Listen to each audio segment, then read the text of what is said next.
Bienvenidos, estimados estudiantes. Te saluda el profesor Samuel Cardeña Sánchez y hoy tendremos una cápsula informativa sobre conversión de unidades.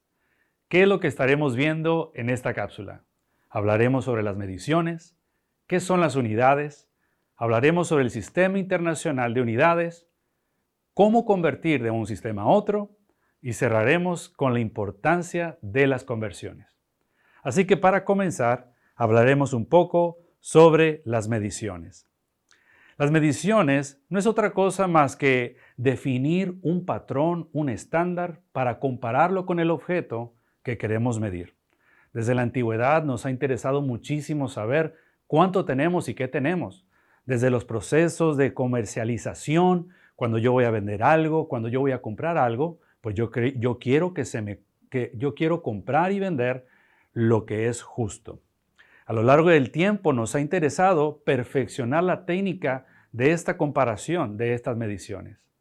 Por ejemplo, en la imagen puedes ver que hay una serie de hombres que están uno detrás de otro utilizando el pie derecho. En la antigüedad, en pueblos europeos como en Inglaterra, se utilizaba el pie derecho para medir cuántos pies delimitaba un terreno. Pero tan solo ponte a pensar la cantidad de errores que eso provocaba. Tan solo no todos tienen la misma medición en los pies. Sin embargo, ese era el estándar que se utilizaba.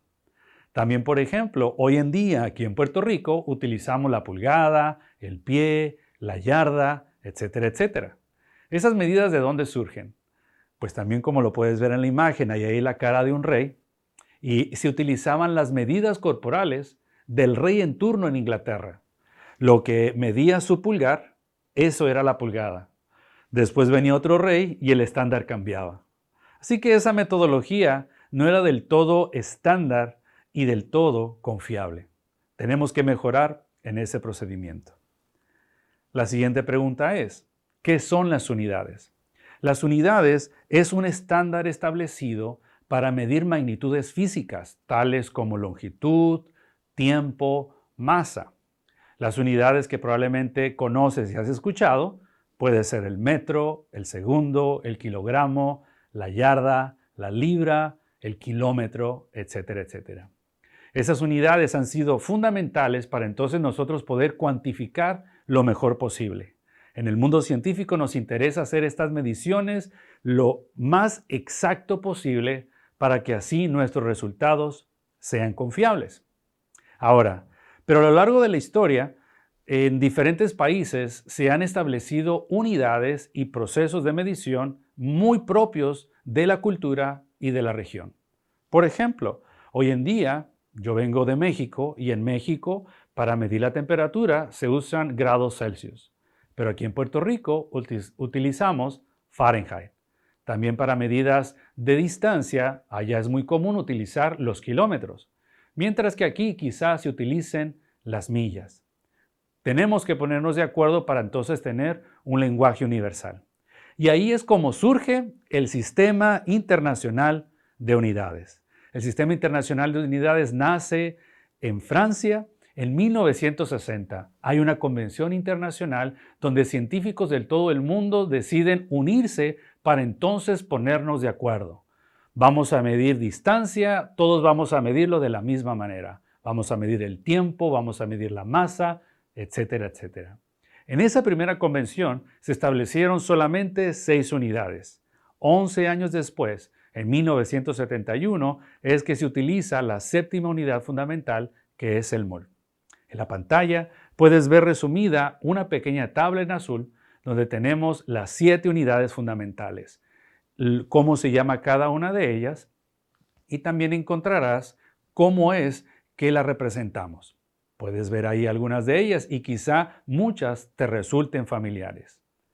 La ciencia ha establecido estas 7 unidades fundamentales porque gracias a ellas podemos medir cualquier cosa en el universo. También existen otras unidades que se le conocen como unidades derivadas. Esas unidades derivadas surgen de la combinación de estas unidades fundamentales, como por ejemplo, la distancia es una unidad fundamental, pero la rapidez es una unidad derivada. La rapidez es la combinación de distancia sobre tiempo y ahí surge la unidad derivada. Y ahí puedes ver también en la tabla cómo es que nos hemos puesto de acuerdo para entonces definirlo todos igual. Metro, kilogramo, segundo, Kelvin, ampere, candela y mol. Ahí están las 7 unidades fundamentales. Después, en el 2006 y 2007, estas definiciones del Sistema Internacional de Unidades entran en esos estándares de calidad internacional ISO, donde juntos trabajan para estandarizar y así tener algo legal y fundamentado para todos los países. Sin embargo, hasta ese momento, las definiciones de cada una de estas unidades estaban basadas en objetos. Por ejemplo, el kilogramo era cierta cantidad de material de un metal. Lo mismo cómo se definía el segundo y cómo se definió la temperatura, etcétera, etcétera.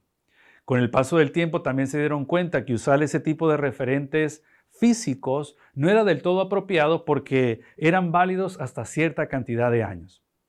En el 2018 hubo una nueva convención internacional en el mismo lugar, en Francia, y ahí decidieron redefinir estas 7 unidades fundamentales utilizando constantes físicas universales, tales como la constante de Planck, la constante del gas ideal, el número de Avogadro, etcétera, etcétera. Estas, al ser constantes, no cambian en el tiempo y así nos brindan mayor seguridad en las definiciones. Y desde el 2019 entró en vigor estas definiciones. Ahora, pero la pregunta importante, ¿y por qué estamos aquí? ¿Cómo convertimos de un sistema a otro? Por ejemplo, yo estoy acostumbrado a utilizar el sistema inglés en pies, pulgadas y libras, pero a la hora de hacer reportes de investigación o hacer una publicación, debo hacerlo en el Sistema Internacional de Unidades, entiéndase metro o kilogramo o Kelvin. ¿Cómo convertimos de un sistema a otro? A continuación, te presentaremos 3 ejemplos claros y directos de cómo convertir. Para eso, antes quiero mostrarte algo que es clave y fundamental. La base para yo realizar una conversión y no sentirme perdido en el espacio, debo tener una tabla de equivalencias. Aquí en la imagen puedes ver un breve ejemplo de lo que puede ser una tabla de equivalencias. Estas tablas de equivalencia las puedes encontrar disponible en cualquier libro de ciencias que estés cursando en nuestra universidad. Aquí tú puedes ver la relación que hay con una magnitud y con otra. Y ese es fundamental para poder realizar la conversión. Ahora sí, vamos a ver 3 ejemplos. Y aquí presentamos el primer ejemplo. Supongamos que se nos solicita convertir 30 pulgadas a centímetros. Y como estuvimos mencionando anteriormente, es importante conocer la tabla de equivalencia. Tú encontrarás que una pulgada es igual a 2.54 centímetros. ¿Cómo realizaremos la conversión? Bueno, vamos a poner la cantidad que queremos convertir, 30 pulgadas, y haremos la multiplicación por ese 1 especial, donde escribiremos en este paréntesis la relación de equivalencia. En la parte de arriba escribiremos 2.54 centímetros, mientras que en la parte de abajo pondremos 1 pulgada. Si te fijas, decimos que este paréntesis es 1 porque el numerador y el denominador representan la misma cantidad. Lo mismo entre lo mismo es 1. Cualquier cosa multiplicada por 1 no se alterará el número original. Es importante que acomodemos así la relación de equivalencia porque si te fijas, la palabra pulgada se encuentra en el denominador, mientras que la cantidad que queremos convertir está multiplicando. El que esté colocada de esta manera nos permite simplificar unidades. Esta cantidad se va con esta y al final sobreviven centímetros, que es la unidad que queremos convertir. Ahora, con ayuda de la calculadora, multiplicamos 30 por 2.54 y obtenemos 76.2 centímetros. Y así hemos convertido 30 pulgadas a centímetros. Ahora pasemos al ejemplo número 2 y veamos una conversión un poco más compleja. Supongamos que necesitamos convertir 12 millas por hora a metros por segundo. Es una unidad muy común, es una unidad que se recurre muchísimo en diferentes ejemplos de la ciencia. Para esto, vamos a convertir las millas a metros, pero las horas a segundo. Eso significa que estaremos convirtiendo dos unidades de forma simultánea. La primera es que una milla equivale a 1609 metros, mientras que una hora equivale a 3600 segundos. Es decir, una hora se compone de 60 minutos y cada minuto le corresponde 60 segundos. Así, al multiplicar 60 por 60, obtenemos 3600. Siguiendo la misma metodología, vamos a escribir las 12 millas por hora. Y vamos a colocar dos paréntesis para convertir las dos unidades. Primero vamos a distribuir el dato de la milla y el metro. Como puedes ver, en la unidad original, milla se encuentra en la parte del numerador. Por lo tanto, en mi conversión estará en el denominador y su equivalente en el numerador. Para el caso de la hora en mi unidad original está en el denominador, acá lo colocaré en el numerador. Y su equivalente en el denominador. Podemos ver que la milla con esta milla se simplifica a 1 y de la misma manera la hora con esta hora también desaparece, quedando así las unidades a las que queremos convertir 12 millas por hora. Finalmente, lo que debemos de hacer es multiplicar 12, lo multiplicaremos por 1609 y el resultado será dividido entre 3600. Será dividido entre 3600 porque podemos ver que se encuentra en la parte de abajo en el denominador. Multiplicamos 12 por 1609 y ese resultado dividimos entre 3600, obteniendo así 5.36 metros por segundo. Así, podemos concluir que 12 millas por hora equivale a 5.36 metros por segundo. Finalmente, llegamos a nuestro ejemplo número 3. En este ejemplo estaremos ahora convirtiendo unidades cúbicas. Bien, esta misma metodología también se puede convertir a unidades cuadráticas dependiendo lo que el problema me pida. Supongamos que necesitamos convertir 10 metros cúbicos a pies cúbicos, ¿verdad? Aquí tenemos unidades de volumen. Para ello es importante conocer su equivalencia, el cual sabemos que primeramente un pie es igual a 0.3048 metros.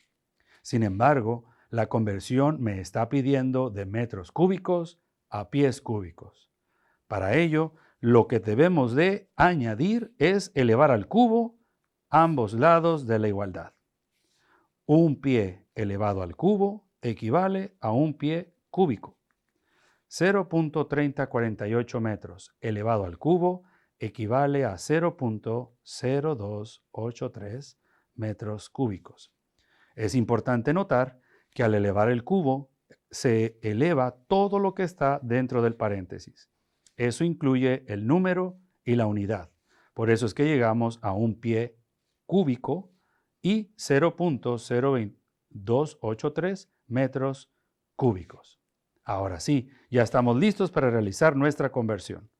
Ponemos 10 metros al cubo y lo vamos a multiplicar por nuestro 1 mágico, por nuestro paréntesis. Vamos a escribir 0.0283 metros cúbicos en el denominador, mientras que un pie cúbico en el numerador. Tú y yo sabemos que debe estar colocado de esa manera para entonces así poder simplificar esta unidad con esta unidad.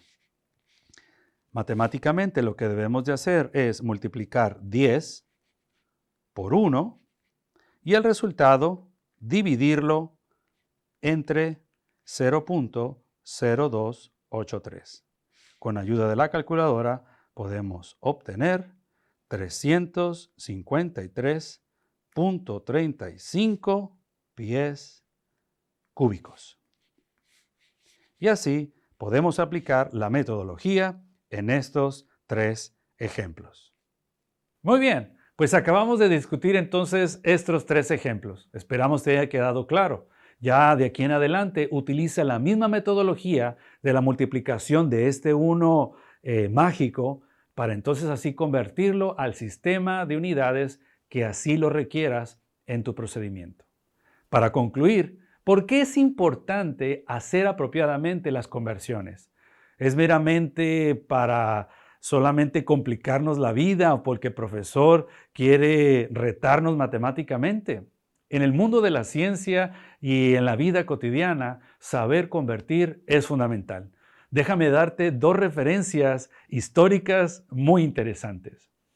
En la década de los 90, la NASA envió el satélite, como lo puedes ver en la imagen, un satélite diseñado para que estudiara la atmósfera de Marte.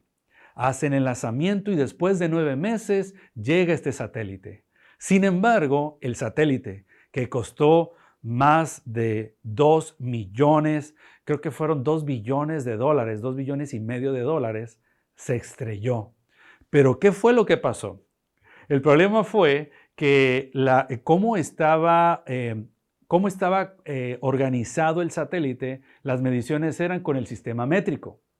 Pero desde la estación espacial de la NASA estaban trabajando con el sistema inglés y no hicieron las conversiones apropiadas. Uno trabajaba con el sistema inglés y el otro con el sistema métrico.